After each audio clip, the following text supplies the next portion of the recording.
भक्त हरे कृष्ण का जप करके अपनी पूजा के लक्ष्य परमेश्वर का, उनके किसी भी रूप नारायण, कृष्ण, राम आदि का निरंतर चिंतन कर सकता है।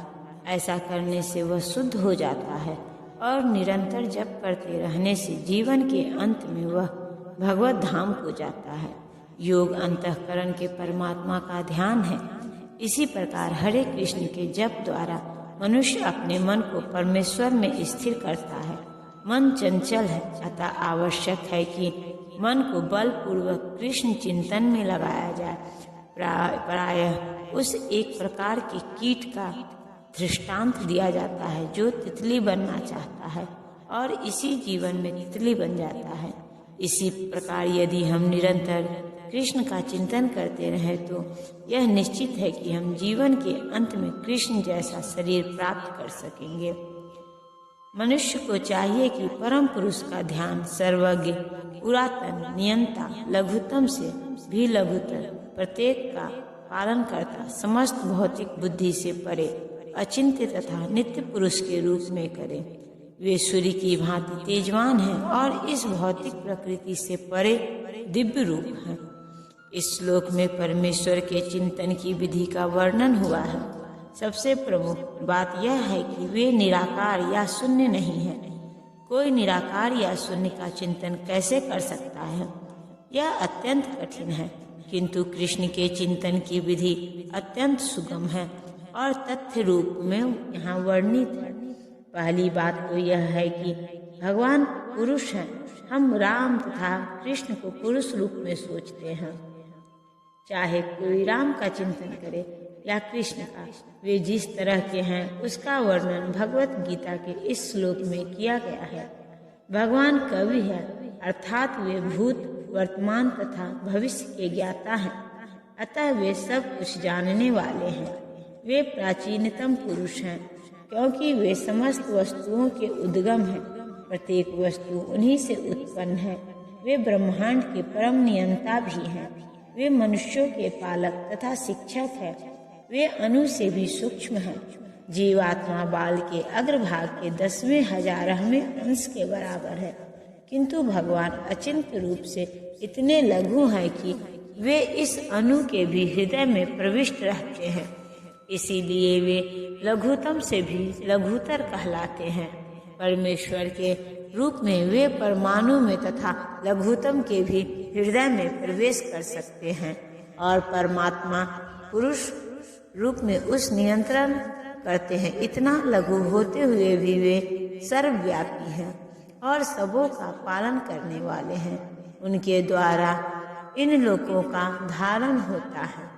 प्रायः हम आश्चर्य करते हैं कि ये विशाल लोक किस प्रकार वायु में तैर रहे हैं। यहाँ यह बताया गया है कि परमेश्वर अपनी अचिंत्य शक्ति द्वारा इन समस्त विशाल लोकों तथा आकाश गंगाओं को धारण किए हुए हैं। इस प्रसंग में अचिंत्य शब्द अत्यंत सार्थक है। ईश्वर की शक्ति हमारी कल्पना या विचार शक्ति के परे है, इसीलिए अचिंत्य कहलाती है। इस बात का खंडन कौन कर सकता है? वे इस भौतिक जगत में व्याप्त हैं, फिर भी इससे परे हैं। हम इसी भौतिक जगत को ठीक ठीक नहीं समझ पाते। जो आध्यात्मिक जगत की तुलना में नगण्य है, तो फिर हम कैसे जान सकते हैं कि इसके परे क्या है? अचिंत्य का अर्थ है इस भौतिक जगत से परे, जिसे हमारा तर्क, नीति शास्त्र तथा दार्शनिक चिंतन छू नहीं पाता और जो अकल्पनीय है। अतः बुद्धिमान मनुष्यों को चाहिए कि व्यर्थ के तर्कों तथा चिंतन से दूर रहकर वेदों, भगवत गीता तथा भागवत जैसे शास्त्रों में जो कुछ कहा गया है उसे स्वीकार कर ले और उनके द्वारा सुनिश्चित किए गए नियमों का पालन करे। इससे ज्ञान प्राप्त हो सकेगा। मृत्यु के समय जो व्यक्ति अपने प्राण को भौहों के मध्य स्थिर कर लेता है और योग शक्ति के द्वारा अविचलित मन से पूर्ण भक्ति के साथ परमेश्वर के स्मरण में अपने को लगाता है, वह निश्चित रूप से भगवान को प्राप्त होता है। इस श्लोक में स्पष्ट किया गया है कि मृत्यु के समय मन को भगवान की भक्ति में स्थिर करना चाहिए।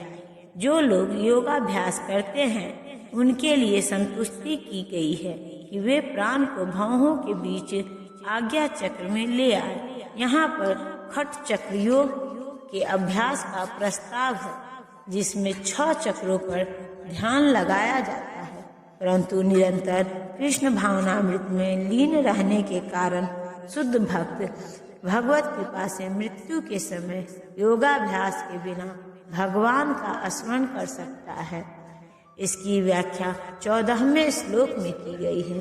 इस श्लोक में योग बलेन शब्द का विशिष्ट प्रयोग महत्वपूर्ण है, क्योंकि योग के अभाव में चाहे वह खट चक्र योग हो या भक्ति योग, मनुष्य कभी भी मृत्यु के समय इस दिव्य अवस्था भाव को प्राप्त नहीं होता। कोई भी मृत्यु के समय परमेश्वर का सहसा स्मरण नहीं कर सकता। उसे किसी न किसी योग का, विशेषतया भक्ति योग का अभ्यास होना चाहिए, क्योंकि मृत्यु के समय मनुष्य का मन अत्यधिक विचलित रहता है। अतः अपने जीवन में मनुष्य को योग के माध्यम से अध्यात्म का अभ्यास करना चाहिए। जो वेदों के ज्ञाता हैं, जो ओंकार का उच्चारण करते हैं और जो संन्यास आश्रम के बड़े बड़े मुनि हैं, वे ब्रह्म में प्रवेश करते हैं। ऐसी सिद्धि की इच्छा करने वाले ब्रह्मचर्य व्रत का अभ्यास करते हैं। अब मैं तुम्हें वह विधि बताऊंगा जिससे कोई भी व्यक्ति मुक्ति लाभ कर सकता है। श्री कृष्ण अर्जुन के लिए खट चक्र योग की विधि का अनुमोदन कर चुके हैं, जिसमें प्राण को भौहों के मध्य स्थिर करना होता है। यह मानकर कि हो सकता है अर्जुन को खट चक्र योग अभ्यास न आता हो, कृष्ण अगले श्लोकों में इसकी विधि बताते हैं। भगवान कहते हैं कि ब्रह्म यद्यपि अद्वितीय है, किंतु उसके अनेक स्वरूप होते हैं। विशेषतया निर्विशेषवादियों के लिए अक्षर या ओंकार ब्रह्म है। कृष्ण यहाँ पर निर्विशेष ब्रह्मा के विषय में बता रहे हैं, जिसमें सन्यासी का प्रवेश करते हैं। ज्ञान की वैदिक पद्धति में छात्रों को प्रभाव से गुरु के पास रहने से ब्रह्मचर्य व्रत का पालन करते हुए ओंकार का उच्चारण तथा परम निर्विशेष ब्रह्म की शिक्षा दी जाती है। इस प्रकार वे ब्रह्म के 2 स्वरूपों से परिचित होते हैं। यह प्रथा छात्रों के आध्यात्मिक जीवन के विकास के लिए अत्यावश्यक है, किंतु इस समय ऐसा ब्रह्मचर्य जीवन, अविवाहित जीवन बिता पाना बिल्कुल संभव नहीं है। विश्व का सामाजिक ढांचा इतना बदल चुका है कि छात्र जीवन के प्रारंभ से ब्रह्मचर्य जीवन बिताना संभव नहीं है। यद्यपि विश्व में ज्ञान की विभिन्न शाखाओं के लिए अनेक संस्थाएं हैं, किंतु ऐसी मान्यता प्राप्त एक भी संस्था नहीं है जहां ब्रह्मचर्य के सिद्धांतों में शिक्षा प्रदान की जा सके। ब्रह्मचर्य के बिना आध्यात्मिक जीवन में उन्नति कर पाना अत्यंत कठिन है।